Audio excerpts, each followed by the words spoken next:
vamos a retomar el tema del extenso discurso del expresidente Donald Trump durante la que fue la última noche de la Convención Nacional Republicana. Vamos a analizarlo esta mañana y para ello nos enlazamos con Heidi Torres, panelista demócrata, y Franklin Camargo, panelista republicano, ambos del programa de VIX, Línea de Fuego. Chicos, muy buenos días. Gracias por acompañarnos a esta hora de la mañana. Fue una larga noche. Empecemos contigo, Franklin. Cuéntanos, ¿cómo calificarías este discurso? Es un discurso que evidentemente hay que dividirlo en dos y hay que comprender el contexto histórico. No era un discurso de aceptación convencional, sino el discurso de un candidato que iba a ser confirmado por un partido político que hace 5 días había recibido un intento de asesinato que quedará para los libros de la historia, obviamente por lo que representa, pero también así por las imágenes. Ese discurso inicia con unos 30-35 minutos donde Donald Trump, con un tono muy emotivo y muchísima unidad, describe cómo se sintió en primera persona esos acontecimientos y así también hace mención de la víctima o de las víctimas que fueron también lastimadas o asesinadas. Habla de un mensaje de unidad y el resto del discurso, lo cual sería casi una hora restante, habla de sus políticas que sintetiza en 3 formas muy claras. Una, la inflación y qué tan importante es frenar eso y cómo nos está afectando a todas las personas. Lo segundo es la inmigración indocumentada que ingresa por la frontera sur de los Estados Unidos. Y el tercero, los conflictos internacionales. Qué tan grave está, que es para los Estados Unidos el avance de Rusia también en el este de Europa y la guerra, y así también el Medio Oriente, donde además, y con esto termino, hace una mención que es sumamente importante. Hace un llamado a que liberen a los rehenes que hoy todavía siguen en control de Hamas. Heidi, ¿tú qué consideras?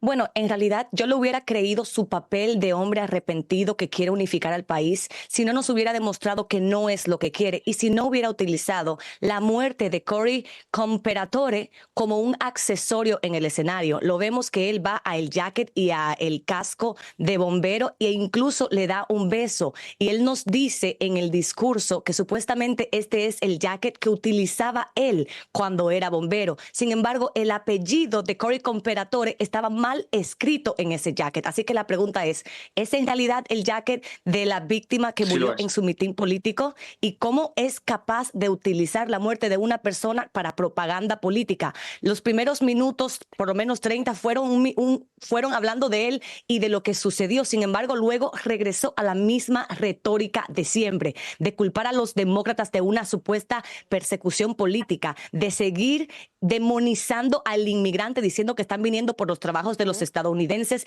e incluso menciona en un discurso de unidad dice el China virus, sabiendo que el odio hacia la comunidad asiática creció después de personas como él utilizando ese tipo de retórica. Nos demostró exactamente por qué un hombre como él no puede ser el presidente de los Estados Unidos. Y si Biden en algún momento empezara hablando de la manera que estuvo haciéndolo él, en este momento todo el mundo estaría acusándolo. Habló de inmigración al principio y luego cuando se salió del discurso que le tenían escrito en el teleprompter, literalmente hablaba de una cosa y de la otra que no tenía absolutamente nada de sentido, pero a él sí se lo pasan. Chicos, el tiempo es muy breve en este espacio para analizar este tema y es muy extenso. Muchos medios están catalogando que Donald Trump empezó muy conciliador su discurso, pero que después volvió a ser el Donald Trump que todos conocemos. Una vez más, como decía Franklin, habló sobre la migración, pero eso sí, calificó a los migrantes, y lo voy a decir de manera literal, como enfermos mentales, como violadores y como asesinos. Así lo dijo. Y apuntó particularmente contra Venezuela, donde dijo que la criminalidad ha bajado porque los delincuentes estarían viniendo hacia los Estados Unidos. Franklin, ¿qué podría implicar esto para el futuro de los migrantes venezolanos, que hay que decirlo, están buscando refugio en medio de todos los complejos momentos que están viviendo en ese país? Sí, soy venezolano, por lo tanto lo sé en primera persona.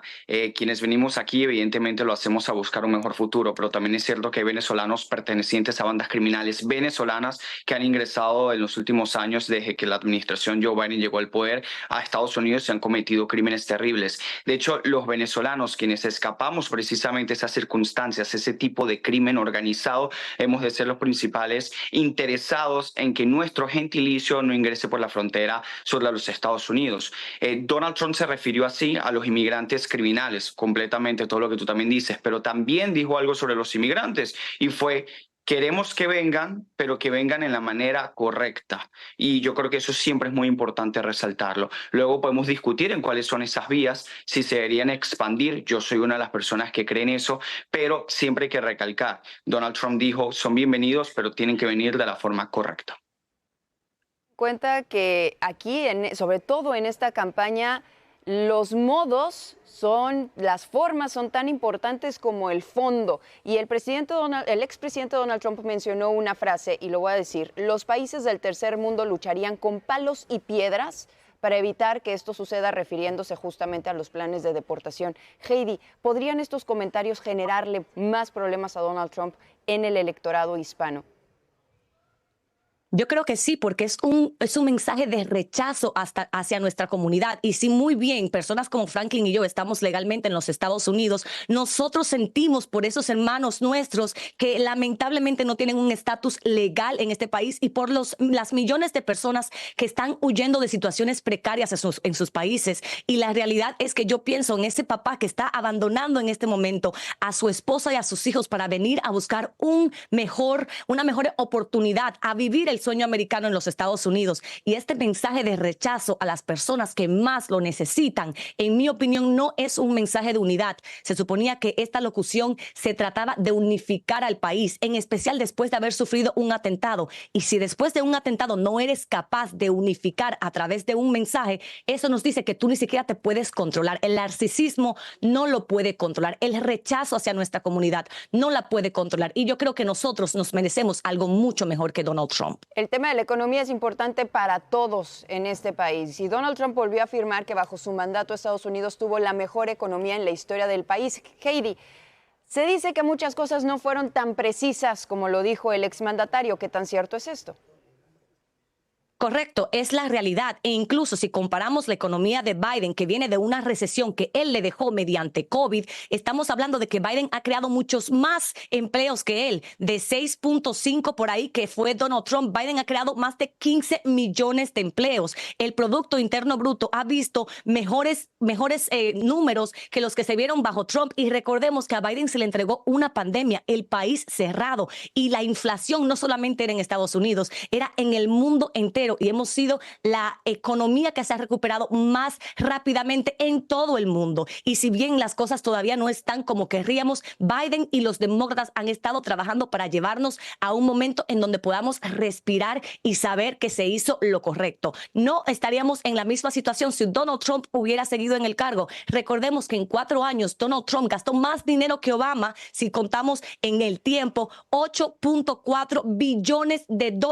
Y dicen que la inflación la causó Biden por ayudarnos durante COVID, cuando más lo necesitábamos, cuando veníamos del endeudamiento más grande en 4 años de un presidente en la historia de los Estados Unidos. Franklin, vamos contigo.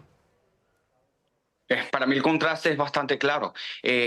A ver, cuando hablamos de empleos creados por la administración de Joe Biden, cualquier economista serio te diferenciaría en qué es un trabajo creado y qué es un trabajo recuperado. No son las mismas cosas. Cuando hablamos de la crisis que obviamente generó la pandemia y el efecto que pudo tener y que está teniendo en mediano o largo plazo, también recordamos que los estados y los gobernadores quienes impulsaron las políticas más estrictas que destruyeron trabajos y negocios fueron precisamente los estados demócratas. De hecho, según la Oficina de Investigación Económica, 19 de los 20 estados que abrieron con mayor eficacia y rapidez fueron estados conservadores. A ver, el país que Donald Trump le entregó a Joe Biden era en medio de una pandemia, era una situación complicada, era un desempleo que rondeaba el 6%, era una inflación de 1.4%, era tasas de interés a cero. Así que yo creo que el contraste queda bastante claro. Muchas de las políticas que impulsó Joe Biden para, entre comillas, recuperar la economía han terminado dañando el bolsillo de los estadounidenses.